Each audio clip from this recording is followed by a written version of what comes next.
Big Brother, mainstream media, government cover-ups. You want answers? Well, so does he. He's Alex Jones on the GCN Radio Network. And now, live from Austin, Texas, Alex Jones.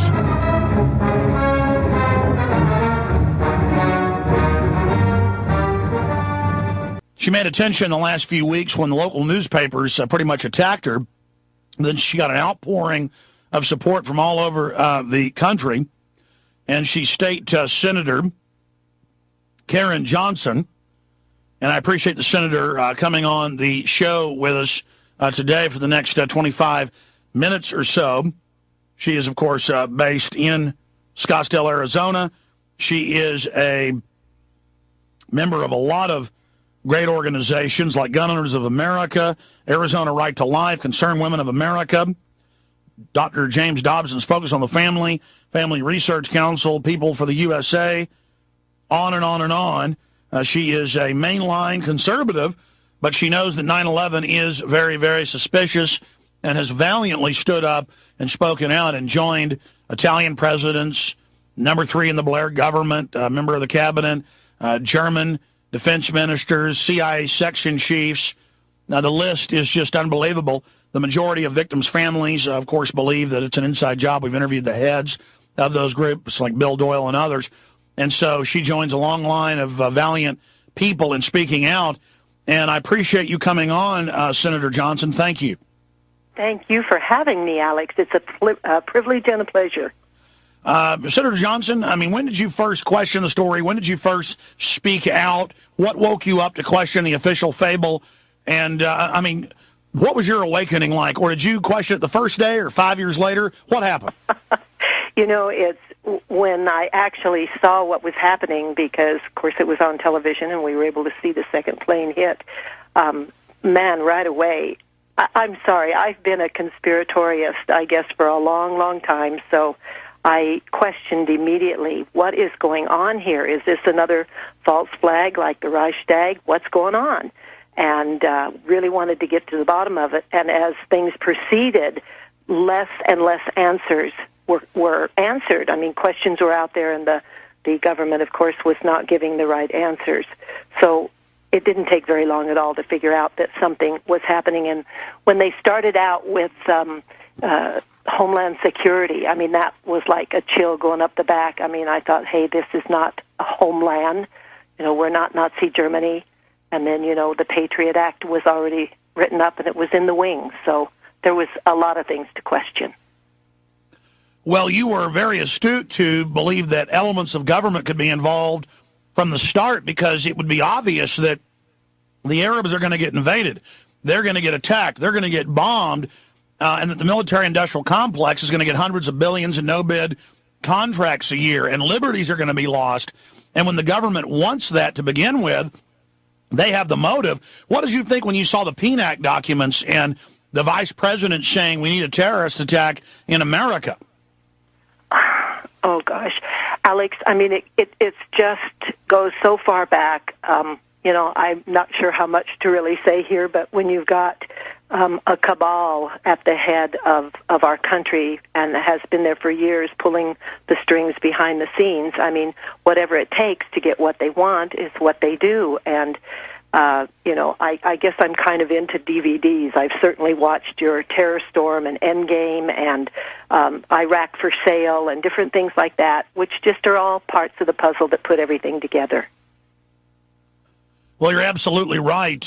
When did you first start to speak up publicly? Every chance I would get. Not too many people seem to want to listen, but there was not an occasion to speak kind of officially, if you would, about this particular issue until we had a piece of legislation come before the Senate here a couple of weeks ago that pertained to a monument that was being built on our, they call it the West Bowlin Plaza right there by the Capitol. And this monument had been built and put up on that plaza by a bunch of people individually, privately. In other words, the legislature did not fund it, etc. And what happened is the legislature decided to run a bill to remove some of the sayings on this particular 9/11 monument because they thought they were a little anti-American or they didn't agree with them. And they just assumed that all the conservatives would go along with doing that. Well, I didn't do that because it wasn't our purview to interfere, whether I liked it or not. It wasn't right for us to do that. And at that time... So the legislature thought they could ban free speech? Well, exactly. You're exactly right. I said, this has to do with your First Amendment rights. We did not put the monument up. We didn't pay for it. It was done by private individuals, and I'm not going to vote to tell them that they have to take some of these things off of there. And so there was a big controversy about that, and I voted no, and many of my conservative colleagues came over and said, you've got to change your vote. This is anti-American, and on they went. But it was a matter of principle, and at the same time I was able to say that we still have so many unanswered questions about 9/11. Why would we be putting on or removing different sayings when we don't even have all the answers? And that's what kind of kicked things off. Well, look at how it's been used to totally change our way of life.